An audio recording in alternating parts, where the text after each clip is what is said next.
ህወሓት አደገኛውን የኢራን ሚሳኤል በእጁ አስገባ። ጦሩ ለመልሶ ማጥቃት ተከዜን ተሻገረ። ጀነራሉ ሮኬት ታጣቂውን ኃይል ይዞ ወልቃይት ገባ። የወጋችን ኢትዮጵያ ነች። ጀነራሉ የበቀል ጅራፋቸውን ወደ ኢትዮጵያ ሊያዞሩ ነው። የሱዳን ጦር መሪው ጀነራል አልቡርሃን በድጋሚ ኢትዮጵያ ላይ ተነሱ። ህወሓት የሻቢያ አህያ ሆኗል። በመጨረሻም ኦቦይ ስብሃት በአቋቋመው ድርጅት ላይ ሰይፍ አነሱ። ጌታቸው ረዳ ለግብጽ ባለሀብቶች ስለተሸጡ የወርቅ ጉድጓዶች አጋለጡ። ሰላም ውድ የሉል ዴይሊ ቤተሰቦች እንደምን አላችሁ? ቻናሉን ሰብስክራይብ፣ ላይክ እና ሼር ያደርጋችሁ ከኛ ጋር እስከ ፍጻሜው አብራችሁን ስትቆዩ እነዚህንና ለሳቱ መደመጥ ያለባቸው ትኩስ መረጃዎችን ታደምጣላችሁ። አብራችሁን ቆዩ እያልን ወደ ዝርዝሮቹ ተሻገርን። ህወሓት የመልሶ ማጥቃት ሊከፍት እየተዘጋጀ ሲሆን አደገኛውን ዛልዛል የተባለ ኢራን ሰራሽ ሚሳኤልም በእጁ ማስገባቱ ተነግሯል። ከኢራን ሰራሹ ሚሳኤል በተጨማሪም በኤርትራ ምጽዋ ወደብ በኩል የገባለትን ሩሲያ ሰራሽ ጸረ ታንክና ምናልባትም የቻይና ምርት ሳይሆን እንደማይቀር የተገመተ ጸረ ድሮን መሳሪያዎችን ከቀናት በፊት በሱዳን ድንበር በኩል ተጓጉዞ በእጁ ማስገባቱ እየተነገረ ይገኛል። የሸረራውን ሽንፈት ለመበቀል የተበተነ ጦሩን አሰባስቦ ተሃድሶ በማድረግ የመልሶ ማጥቃት ዝግጅቱን ከባለፈው ሳምንት አጋማሽ ጀምሮ በሱዳን ገዳሪፍ ሲያካሄድ የነበረው ቡድኑ ሮኬቶችን፣ የአጭር ርቀት ተወንጫፊ ሚሳኤሎችን፣ ጸረ ሚግና ሩሲያ ሰራሽ ጸረ ታንክ መሳሪያዎችን ጨምሮ ከፍተኛ ቁጥር ያለው ሰራዊቱን ወደ ወልቃይት ድንበር እያንቀሳቀሰ እንደሚገኝም የተነገረ ሲሆን ተከዜ ወንዝንም ለመሻገር መቃረቡ ታውቋል። በተጨማሪም የመከላከያ ሰራዊትና በኮሎኔል ደመቀ ዘውዱ የሚመራው የተከዜ ዘብ ሚሊሻ ሁሉም እዞች በተጠንቀቅ መቆማቸው ተሰምቷል። ቀናት በፊትም በአራቱም አቅጣጫ ትግራይ ከቧል የተባለው የመከላከያ ሰራዊት 8 እዝ ኃይል በሁሉም ቀጠናዎች በሁሉም ግንባሮች በተጠንቀቅ መሆኑ ሲሰማ የህወሓት ኃይል ደግሞ አዲስ የመልሶ ማጥቃት ለመክፈት እየተንቀሳቀሰ ነው። ቡድኑ የመልሶ ማጥቃት ለመፈጸም እየተንቀሳቀሰ የሚገኘው የድሮን ጥቃት በፈጸመበት ሸረሪና ግንባር ሲሆን ከኩርሙክ የድሮን ጥቃት የተረፈ አንድ ከፍተኛ የአርሚ 13 ወታደራዊ አዛዥ በቅርቡ የተረከቧቸውን ሜካናይዝድ መሳሪያዎችን በማንጋጋት ታድሶ ወስዶ የተሰባሰበውን የህወሓት ኃይል እየመራ ሁመራ ድንበር መድረሱም የተነገረው። በኢትዮጵያ መከላከያ ኃይልና በህወሓት ታጣቂዎች መካከል በምዕራብ ትግራይ ሸረሪና አካባቢ ሐምሌ 25 የተነሳውን ግጭት ተከትሎ አካባቢው በፌዴራል መንግስት ቁጥጥር ስር መዋሉ የሚታወቅ ነው። ሸረሪና ማለት ለህወሓት የእስትንፋስ ያህል እጅግ ወሳኝ ስፍራ ስትሆን ቡድኑ ከሱዳንና ኤርትራ ጋር የሚገናኝበት ብቸኛ ኮሪደር መሆኑም ይታወቃል። ሸረሪና በመከላከያ ሰራዊት በተነጠቁበት አስደንጋጭ ሽንፈት ከባድ ብስጭት ውስጥ የገቡት የህወሓት ጀነራሎችም ከፈገፈጉበት ሱዳን የመልሶ ማጥቃት ለመክፈት ኃይላቸውን ዳግም እያሰባሰቡ እንደሆነ ከስፍራው እየወጡ ያሉ መረጃዎች አረጋግጠዋል። በኩርሙክ ሱዳን ድንበር ዘመቻ የተሳተፉ ታጣቂዎችም ወደዚሁ ግንባር እያጓጓዘ መሆኑ የተሰማ ሲሆን በተጨማሪም ከመሃል ትግራይ ወደ ኤርትራ በርካታ ታጣቂዎችን እያሻገረ መሆኑን ምንጮች አረጋግጠዋል።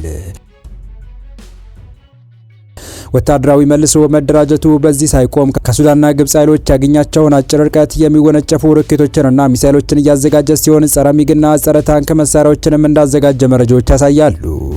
አንዳንድ ምንጮች በበኩላቸው ቡድኑ ድሮን ጭምር ማዘጋጀቱን እየዘገቡ ነው። ቡድኑ ድሮን መታጠቁን ማረጋገጥ ባይቻልም የትግራይ ቴሌቪዥንና ቢቢሲ ትግርኛ ባወጣቸው ተከታታይ ዘገባዎች ግን ከ2 ሳምንት በፊት በሸረሪና በነበረው ውጊያ ህወሓት የድሮን ጥቃት መፈጸሙን ዘግበዋል። ህወሓት የጠፋበትን ስልታዊ ቦታ ለማስመለስ የመልሶ ማጥቃት ሊከፍት ይችላል የሚለው ግምት ሰፊ የፖለቲካ የወታደራዊና ሂሳባዊ ቀውስ እንድምታዎች ያሉት ነው። የመልሶ ማጥቃት እርምጃ ከተጀመረ ውጥረቱ ወደ ትግራይና አጎራባች ክልሎች በመስፋፋት ሀገሪቱን ዳግም ወደ ለየለት ፉልስኬል ሊመልሳት ይችላል ተብሏል። በቀጣይ መረጃ የህወሓት መስራቹ አንጋፋ ፖለቲከኛ ስብሃት ነጋ በእድሜያቸው ማምሻ ላይ በመሰረቱት ድርጅት ላይ ሰይፍ መዘዋል። ጽምዶ በሚል ከኤርትራ ጋር ያልተቀደሰ ጋብቻ የመሰረታዊ ደብረጽዮን ቡድን ላይ የሰላ ትችታቸውን ሰንዝረዋል። ህወሓት የሻቢያ አህያ መሆን የለበትም ሲሉ ነው ኦቦይ ስብሃት ነጋ ጽምዶ ላይ ትችታቸውን የሰነዘሩት። ይህ የፖለቲከኛው ንግግር ተከትሎም ኦቦይ ስብሃት በማምሻ እድሜያቸው ሀቅ መናገር ጀምረዋል እያስባለ ይገኛል። ጽምዶ ህገ መንግስታዊ አይደለም፣ ህወሓት የሻቢያ አህያ መሆን የለበትም ሲሉ ከሻቢያ ጋር የሚደረግን ጥምረት በምንም አይነት መንገድ እንደማይቀበሉት ግልጽ አድርገው ጦርነት መፍትሄ እንዳልሆነ መታገልም የሚገባ ከሆነ በሰላማዊ መንገድ ሊሆን እንደሚገባ ከሆራይዘን ሚዲያ ጋር ባደረጉት ቆይታ መልእክታቸውን አስተላልፈዋል። ይህ አገላለጽ ህወሓት የሌላ ኃይል መጠቀሚያ ወይም አስፈጻሚ መሆን እንደሌለበት የሚገልጽ ነው። ይህ በእንዲህ እንዳለ በጠቅላይ ሚኒስትር አብይ አማካሪ የሚመራው ስምረት ፓርቲ በትግራይ እየታየ ስላለው ህገወጥ ተግባር መግለጫ አውጥቷል።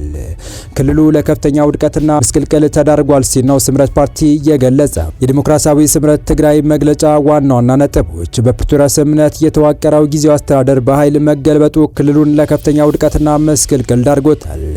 ቡድኑ ለጦርነት ማስፈጸሚያ የሚሆን ገንዘብ ለማሰባሰብ የማዕድን ሀብቶችን ከመዝረፍም በላይ ታሪካዊ ቅርሶችና የመንግስት ህንፃዎችን በህገወጥ ጨረታ እየሸጠ ነው። ሆኖም ባለሀብቶች እንዳይገዙ ታግደዋል። ወጣቶች በኃይል እየተገደዱ ወደ ጦርነት መወሰዳቸው እንዲቆም ተጠይቋል። የታጠቁ ወጣቶችም ህይወታቸውን እንዲታደጉ ጥሪ ቀርቧል። ፓርቲው ከሌሎች ስብስብ አካላት ጋር የሰላምና የለውጥ ምክር ቤት በማቋቋም አፋኙን ስርዓት በሰላማዊ መንገድ ለመቀየር እየታገለ ይገኛል። ህዝቡ አጥፊዎችን ለህግ ለማቅረብ መረጃዎችን እንዲይዝ የፌዴራል መንግስትና የዓለም አቀፍ ማህበረሰብም የክልሉ ሰላም ለማስከበር ድጋፍ እንዲያደርግ ጥሪ አስተላልፏል። በቀጣይ መረጃ ጀነራል ቡርሃን በድጋሚ ኢትዮጵያ ላይ ጣታቸውን ቀስረዋል። ጀነራሉ ኢትዮጵያ ላይ የበቀል እርምጃ እንደሚወስዱ የዛቱ ሲሆን የዛቻው መነሻ ደግሞ የፈጥኖ ደራሽ ኃይሉ የሰነዘረው ድንገተኛ ጥቃት መሆኑ ተነግሯል። በኢትዮጵያና ሱዳን አዋሳኝ ኩርሙክ ከተማ የአልቡርሃን ጦር ከአንድ ወር በላይ በተቆጣጠራት ከተማ የተፈጸመው ድንገተኛ ጥቃት የጀነራሉን ኃይል ማስደንገጡ የተሰማ ሲሆን ጦሩ ጥቃቱ የተሰነዘረብኝ ከኢትዮጵያ ግዛት በኩል ነው የሚል ክስ እያሰማ ይገኛል። የሱዳን ፈጣን ድጋፍ ኃይል በድንበር ከተማ ላይ ጥቃት ሰንዝሯል። ጥቃቱ የተሰነዘረው ከኢትዮጵያ ነው ሲል የሱዳን ጦር ከሷል።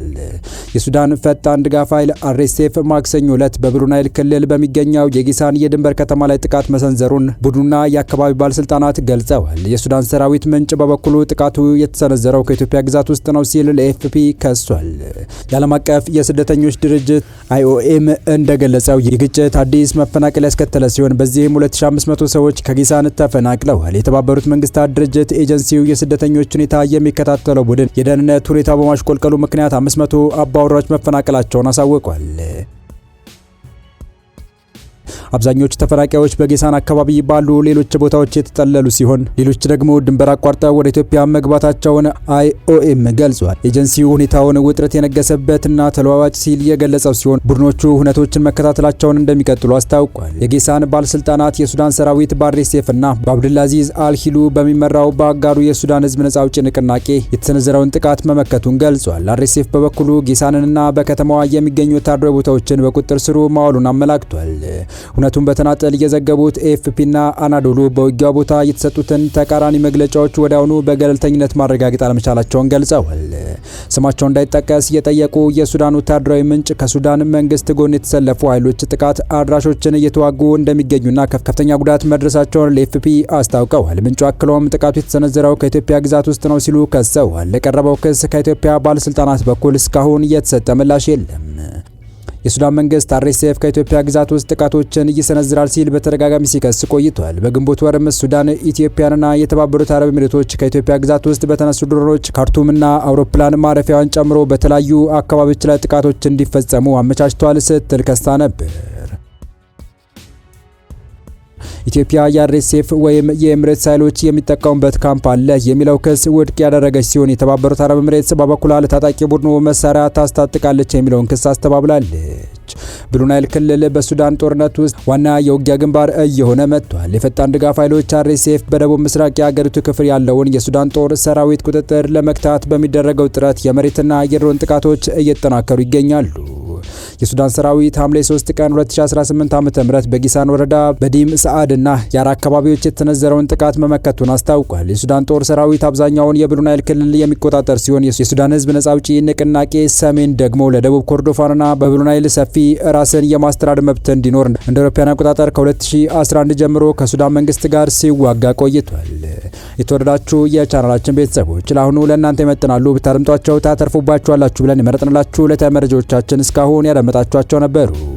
በተመሳሳይ ሀገራዊና ቀጠናዊ ጉዳዮች እንዲሁም ዓለም አቀፋዊ ጂኦፖለቲካ፣ ወታደራዊና አነጋጋሪ ክስተቶችን ለበለት ተከታትለን በትኩስ ይዘን እንደምንቀርብ እያሳወቅን የቻናሉ ቤተሰብ ካልናችሁ ሰብስክራይብ፣ ቪዲዮ ላይክ እና ሼር በማድረግ ተደራሽነታችን ታሰቡ ዘንድ አክብሮታዊ ግብዣችን ነው። አበቃን። ሰናይ ጊዜን ተመኘን።